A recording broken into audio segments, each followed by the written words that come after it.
Irmãs, o filme parte 6.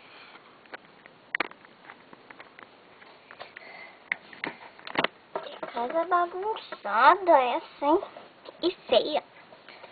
E suja. Melhor eu limpar isso.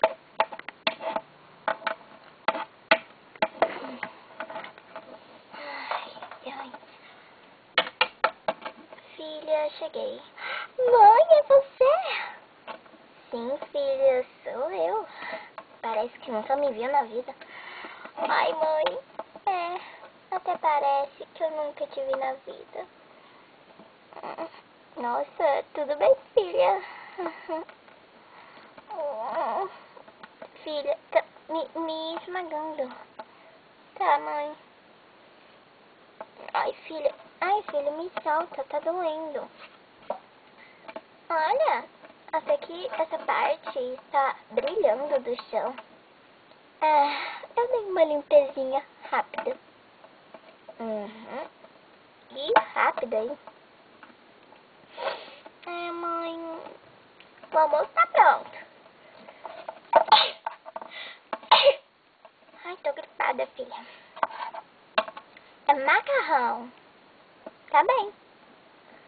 Você não vai enjoar de macarrão porque eu fiz ontem também na janta?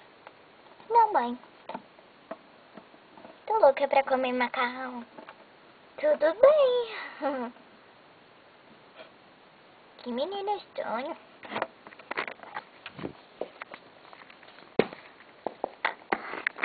Tá, agora tá na hora. Minha nova casa.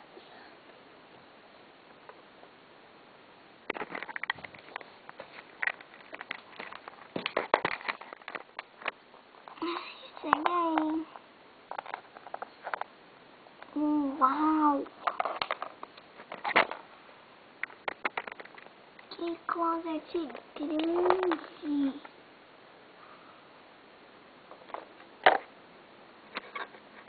Nossa! Ei, peraí, quem é aquele homem? Oi, filha, sou eu, seu pai. Você é papai? Eu entrar lá pela porta. Meu pai, que máximo!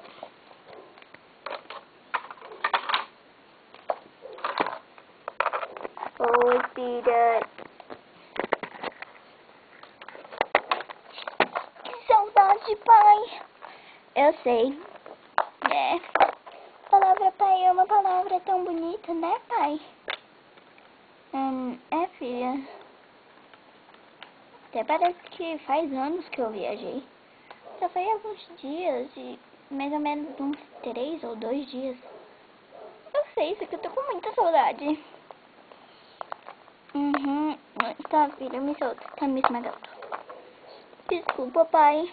É que é muita pressão. Tá bom, filha. Vem, você quer ir na piscina? Claro, pai.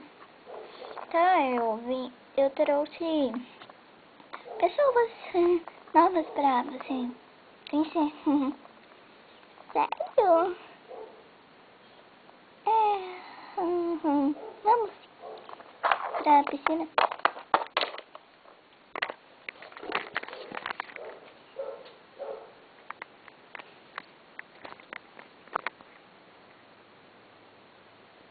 Eles já devem estar chegando, filha. Ai, que bom, papai.